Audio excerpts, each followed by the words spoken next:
আসসালামু আলাইকুম। Hello everyone. আশা করছি দেশ এবং দেশের বাইরে থেকে যারাই দেখছেন সবাই খুব ভালো আছেন। আমি আবারও চলে এলাম নতুন আরেকটি রেসিপি নিয়ে। তবে আমার প্রিয় বন্ধুরা, আপনাদের কাছে আমার একটি রিকোয়েস্ট, যারাই ভিডিওতে ক্লিক করেছেন সবাই ফুল ওয়াচ করে দিবেন প্লিজ, তাহলে আপনাদের এই বন্ধুটা এগিয়ে যেতে পারবে। তাই স্কিপ না করে পুরো ভিডিও জুড়ে আমার সঙ্গে থাকুন। আজকে কিন্তু দুর্দান্ত স্বাদে একটি নাস্তা রেসিপি নিয়ে হাজির হয়েছি, একদম ঘরোয়া উপকরণে এবং অল্প সময়ে কিন্তু আপনারা এই নাস্তাটি তৈরি করতে পারবেন। ঘরে যদি আলু আর আটা থাকে তাহলে কিন্তু আপনারা এই নাস্তাটি তৈরি করে নিতে পারবেন। তাহলে আর কথা না বাড়িয়ে চলুন দেখে নেওয়া যাক কিভাবে আজকে আমি আলু দিয়ে এই নাস্তা রেসিপিটি তৈরি করি। শুরু করা যাক, বিসমিল্লাহ। সবার প্রথমে আমি নিয়ে নিয়েছি 1 কাপ পরিমাণ আটা। তারপর আমি 1 কাপ থেকে একটু কম, হাফ কাপ থেকে একটু বেশি নিয়ে নিলাম চালের গুঁড়ো। আমি এখানে শুকনো চালের গুঁড়োটা ইউজ করেছি। তারপর আমি এখানে আলুগুলো কেটে ভালো করে সিদ্ধ করে নিয়েছি, এই আলুগুলো দিয়ে দেব। এবার এতে আমি পরিমাণ মতো লবণ দিয়ে আলুগুলো হাত দিয়ে ভেঙে নেব। আলুর আর আটা আর চালের গুঁড়ো কিন্তু একসাথে মিশিয়ে ভালো করে মাখিয়ে নেব।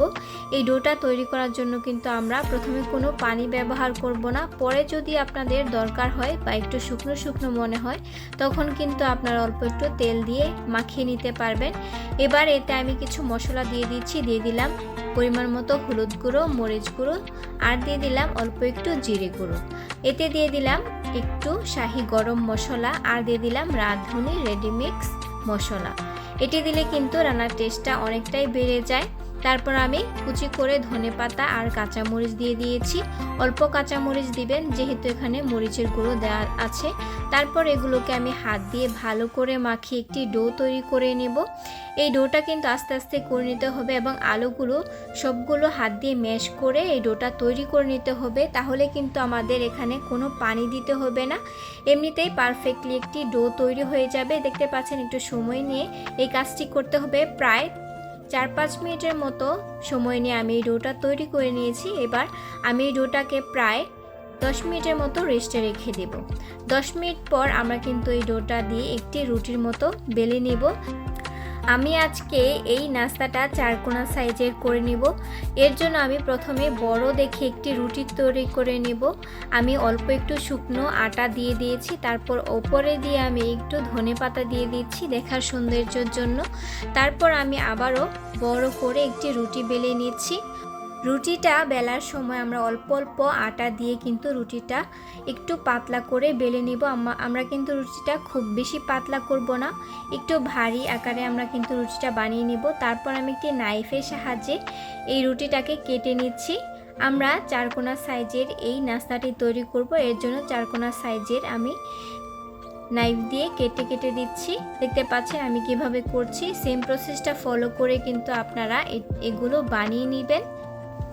আমি একে একে কিন্তু সবগুলোই এভাবে কেটে নিচ্ছি। আমি আলাদা করে প্লেটে নিয়ে নিচ্ছি। এটা কিন্তু খুব সহজ, দেখে কিন্তু বুঝতে পারছেন। আপনারা কিন্তু ইজিলি এই কাজটি করে নিতে পারবেন। আমি একটি একটি করে সবগুলো বানিয়ে নিয়েছি, এখানেও নিয়ে নিয়েছি আর প্লেটের মধ্যে আমি আলাদা করে নিয়ে নিয়েছি। এবার চলে যাব ভাজার জন্য। এদিকে চুলায় আমি একটি প্যান বসিয়ে এতে পরিমাণ মতো তেল দিয়ে দিয়েছি। তারপর একে একে আমি নাস্তাগুলো দিয়ে দিচ্ছি। যেহেতু এটি আমি ডুবো তেলে ভাজবো এর জন্য কিন্তু একটু বেশি তেল দিয়ে দিতে হবে। তারপর একটি ছোট চামচের সাহায্যে এর উপরে একটু তেল ছিটিয়ে দিতে হবে যেন এই নাস্তাগুলো অনেকটা ফুলকো হয়। এই কাজটি কিন্তু অতি সাবধানে করতে হবে, তা না হলে কিন্তু আমাদের হাতে তেল ছিটে লেগে যেতে পারে। এর জন্য কিন্তু সাবধানে এই কাজটা আমি করে নেব। তারপর একে একে সবগুলো কিন্তু আমি এভাবেই একই প্রসেস ফলো করে বানিয়ে নেব। এই নাস্তাটি তৈরি করতে কিন্তু আমাদের খুব বেশি সময়ের প্রয়োজন হয়নি। মোটামুটি আধা ঘন্টার মধ্যে কিন্তু আমি পুরো রেসিপিটা বানিয়ে নিয়েছি। খুব সহজে কিন্তু আপনারা এই রেসিপিটি বানিয়ে নিতে পারবেন। দেখতে পাচ্ছেন অল্প সময় কিন্তু আমি বানিয়ে নিয়েছি। রেসিপিটি কিন্তু খুবই অসাধারণ, খেতে তো খুবই দারুণ।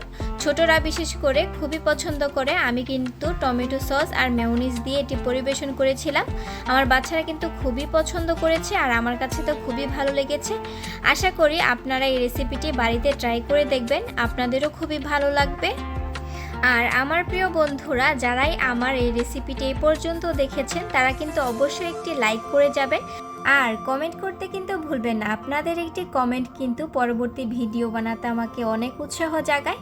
আর যারা আমার চ্যানেলে নতুন তারা কিন্তু অবশ্যই আমার চ্যানেলটি সাবস্ক্রাইব করে যাবেন।